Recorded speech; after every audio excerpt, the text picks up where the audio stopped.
Buletin Teman Surga edisi 139 yang berjudul Pudarnya Pesona Si Kotak Ajaib.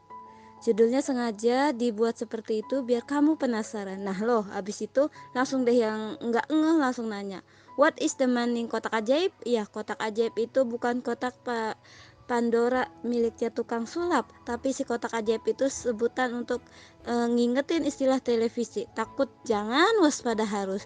Pokoknya kamu kudu ikut mikir pengaruh media bagi generasi kayak kita ini. Soalnya media ini pengaruhnya besar ke perilaku bahkan pemikiran masyarakat, wabil khusus remaja. Kalau kita lengah, kita nggak care sama pengaruh media, apalagi pengaruh yang negatif, maka rusaknya generasi muda nggak bakal terbendung.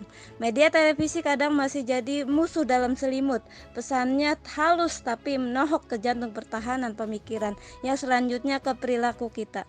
Acara seperti sinetron masih menduduki peringkat kewaspadaan tinggi pengaruhnya buat remaja. Tingkah laku kayak pacaran, tawuran, bahkan budaya bully-membuli masih populer menjadi konten sinetron yang ditiru abis sama remaja. Kalau sudah nggak ada yang dipedulikan dari tayangan si kotak ajaib ini, maka nggak check and balance. Kalau check and balance itu sudah hilang, maka si empuhnya TV merasa biasa-biasa aja atau merasa sah-sah saja selama ia menayangkan tontonan yang merusak moral, etika, bahkan norma agama Islam.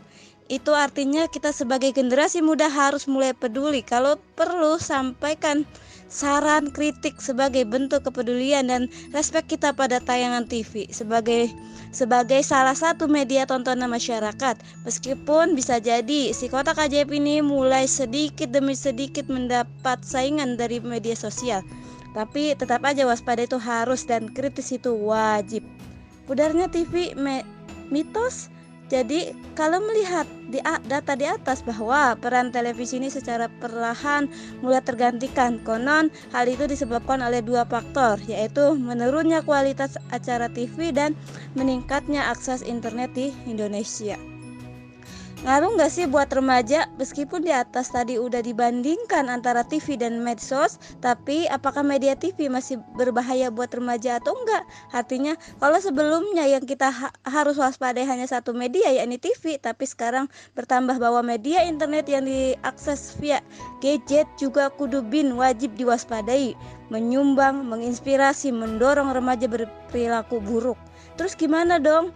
Maka secara pribadi kita emang harus punya filter yang kuat dan tahan banting untuk menyaring semua tayangan dari media apapun. Kalau itu terkait informasi atau berita, Islam udah ngasih rambu-rambunya.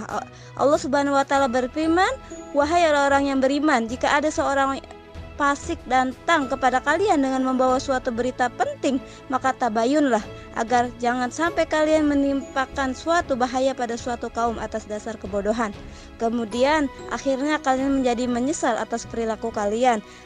Al-Quran surat Al-Hujurat. Apalagi kalau berita itu berkaitan dengan menyudutkan umat Islam.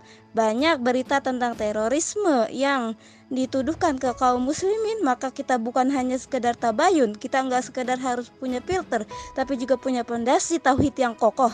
Sebab kalau tauhid kita enggak kokoh, apalagi ditambah pemahaman Islam kita kualitasnya rendah, akan mudah diombang-ambing oleh zaman. Padahal kalau kita paham mau nggak mau, rela atau enggak, kita sebagai umat muslim akan selalu diposisikan musuh oleh kaum-kaum tertentu. Dan musuh-musuh umat itu biasa jadi menggunakan media sebagai alatnya. Makanya waspada itu perlu. Allah sudah ngasih warning ke kita. Orang-orang Yahudi dan Nasrani tidak akan senang kepada kamu hingga kamu mengikuti agama mereka.